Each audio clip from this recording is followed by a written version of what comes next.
These teenage sisters believe they're haunted by a poltergeist. I was going to ask the same question as I asked earlier. How many voices are there? 600. 600 voices. I know the joke. How many really are there, Margaret? I think so far we've had 10 Three. sensible voices, but the rest of the names are absolute rubbish.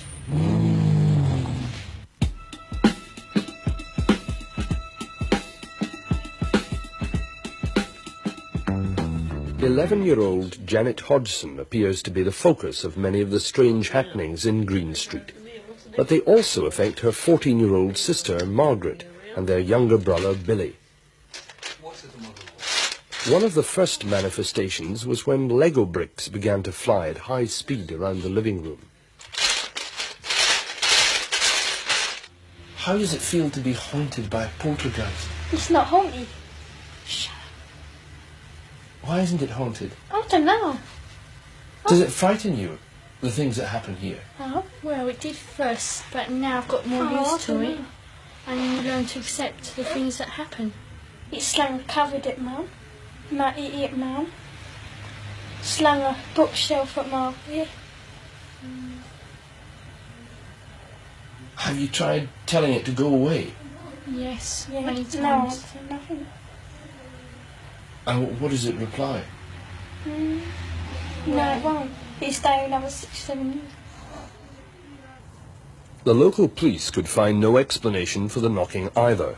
They were even more baffled when two of their beat constables reported seeing an armchair levitate across the Hodgsons' living room. It came off the floor, or maybe a half-inch, I should say, and I saw it slide off to the right, about 3.5 to 4 feet before it came to rest. I checked to see whether or not it could possibly have slid along the floor. I placed a marble on the floor to see whether or not the marble would go in the same direction as the chair did, and it didn't roll at all. I checked for wires under the cushion of the chair, and I could find no explanation at all.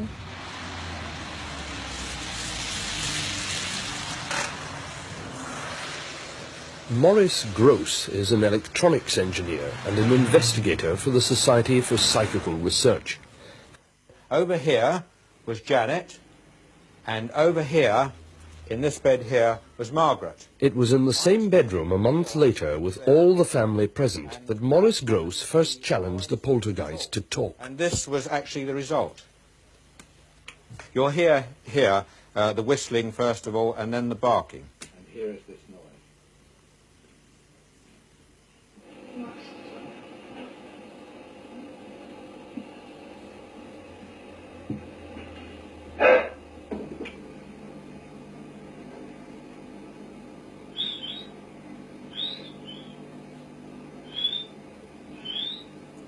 The barking here is quite extraordinary, actually.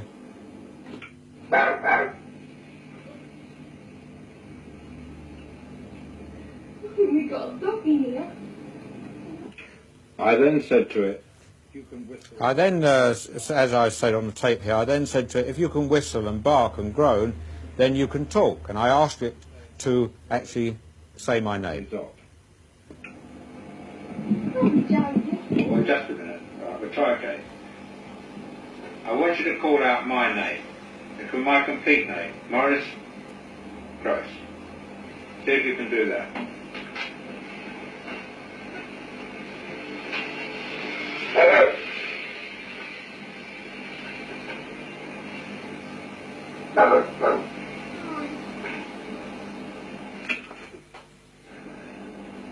Very good. Let me hear you say my name again. Come on, let me hear you say my name. Come on, my name's Maurice. Let me hear you say it. Maurice. Now that was the first time we heard the voice, and since then we've been hearing it again and again, and it's been getting louder and louder. What about the voices? When did the voices start? December 12th. December the 12th. Yes. And how did this start? Well, one night Mr. Grove was talking about it about 8:30. He said, all we need now is the voices to talk. And that night I went to bed and I can't remember exactly what happened.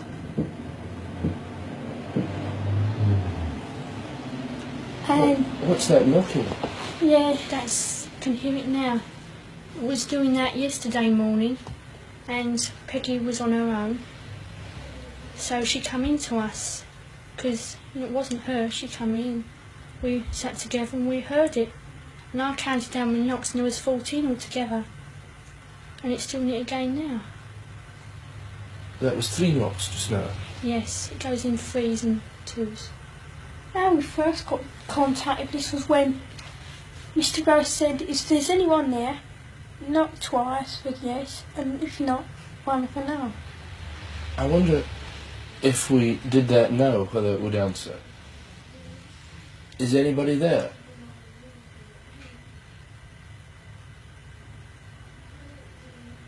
Is anybody there?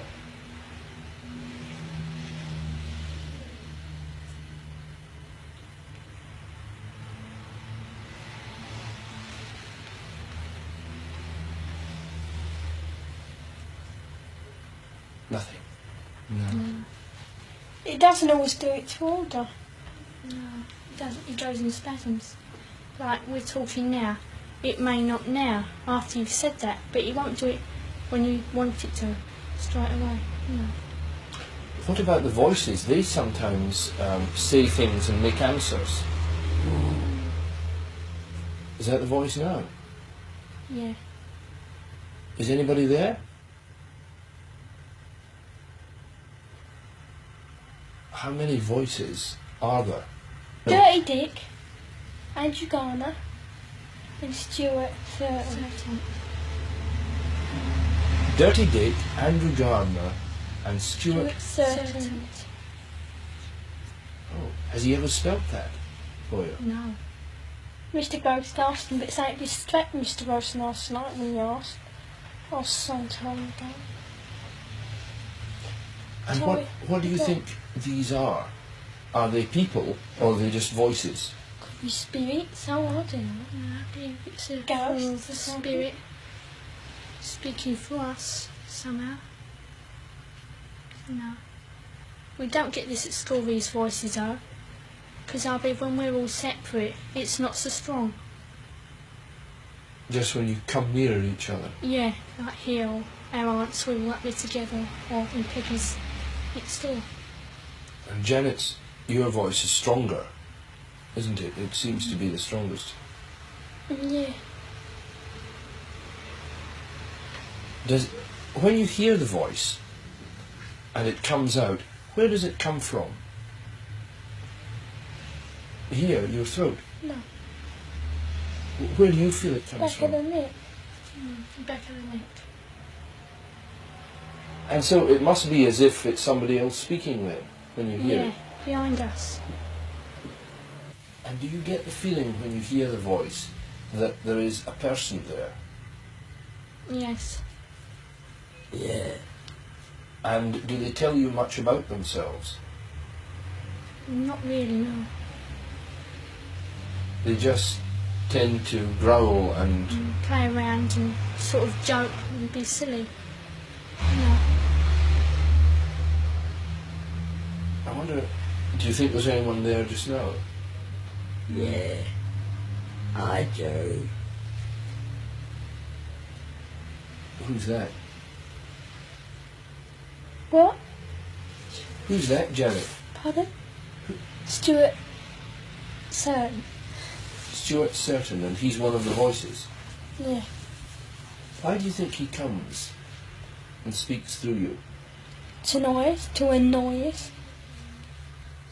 Does he ever say anything nice? Well. Don't know really. Shall we Says- try and speak to him? No. We'll see if he'll speak to us. Yeah. Is anybody there? Knock, knock. Who's there? Doctor Doctor Who?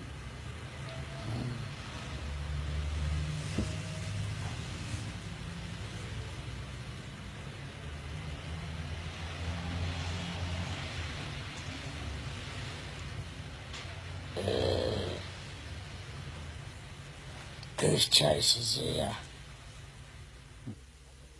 Mr. Gross, a lot of people, hearing these voices produced by the children, will simply say that they are very good ventriloquists and that this is all a hoax. How would you react to that? Certainly not. They're certainly not very good ventriloquists. We have had tests on them to see whether they can ventriloquize. They can't. To keep up this particular type of voice for any length of time without damage to the vocal cords is absolutely impossible. I mean, there must be some hoarseness attached to it. But don't forget, these children don't do this for a couple of minutes or so.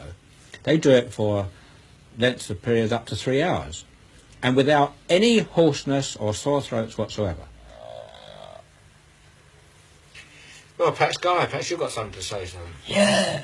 I'd like to know how you make this noise without bashing Janet's vocal cords to pieces. If I do it for half a minute, I get a sore throat. Joe? Guy Lyon Playfair is an author of books on the paranormal, with experience of poltergeist cases in Europe and Brazil. How do you do it, mate? God, they're cowards. Don't you ever get a sore throat, Janet? No. Sure. Yeah. You never get pain in the back of the neck or something? No.